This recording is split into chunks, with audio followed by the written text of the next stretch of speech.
কোথায়? আল্লাহর নবী জিজ্ঞাসা করলেন, জিবরিল আমিন বললেন, হে আল্লাহর নবী এটা আসছে কোথা থেকে?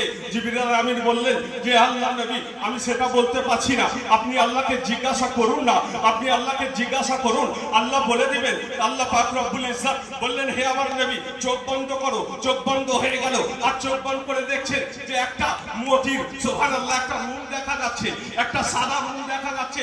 আল্লাহ পাক রব্বুল ইজ্জত বললেন, এই রুমটা খুলে দাও। সুবহানাল্লাহ। আল্লাহর নবী বলছেন, হে রব্বুল আলামিন, আল্লাহর নবী বলতে আছেন এতে তো তালা লাগা আছে, খুলবো কি করে? জিবরিল আমিন বলছেন, হে আল্লাহর নবী এই তালার চাবি তো আল্লাহ আপনাকে দিয়েছেন, আপনাকেই তো দেওয়া হয়েছে। আল্লাহ পাক রব্বুল ইজ্জতের হুকুম হলো। সুবহানাল্লাহ। আল্লাহর নবী বিসমিল্লাহির রহমানির রহিম বললেন, আর তালা খুলে গেল। তালা খুলে ভিতরে গেলেন। ভিতরে যেমন দেখলেন এই ভিতর থেকে চারটা নহর আসছে, দুধের নহর, পানির নহর, সারাবান তহনার নহর, মধুর নহর। সেটা আসছে কোথা থেকে? নূরের কলমে আল্লাহ পাক রব্বুল ইজ্জত লিখেছেন বিসমিল্লাহির রহমানির রহিম।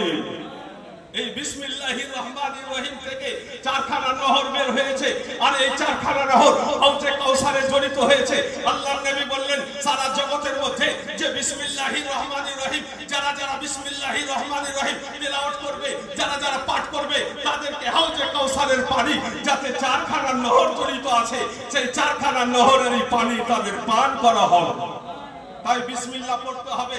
বিশরে হাফি একটা নেশাখোর ছিল, মদখোর ছিল। আল্লাহর নবী আল্লাহর নামখানা বিসমিল্লাহ লেখা ছিল।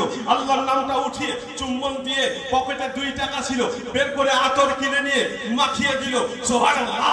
সে এমন হলো যে আল্লাহর ওলি হয়ে গেল বিসমিল্লাহর ইজ্জত করার কারণে, বিসমিল্লাহর হেফাজত করার কারণে।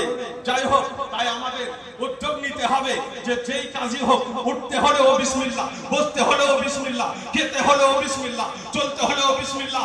যে কাজই হোক না কেন আমাদের এই সুন্নতের প্রতি আমল করতে হবে। তাই আল্লাহর নবী বলেছেন, এই বিভ্রান্তের সময়ে যে আমার একটা সুন্নতকে জীবিত করবে তার আমলনামাতে এবং তাকে 100টা শহীদের দরজা দেওয়া হবে। তাই জীবিত করতে হবে।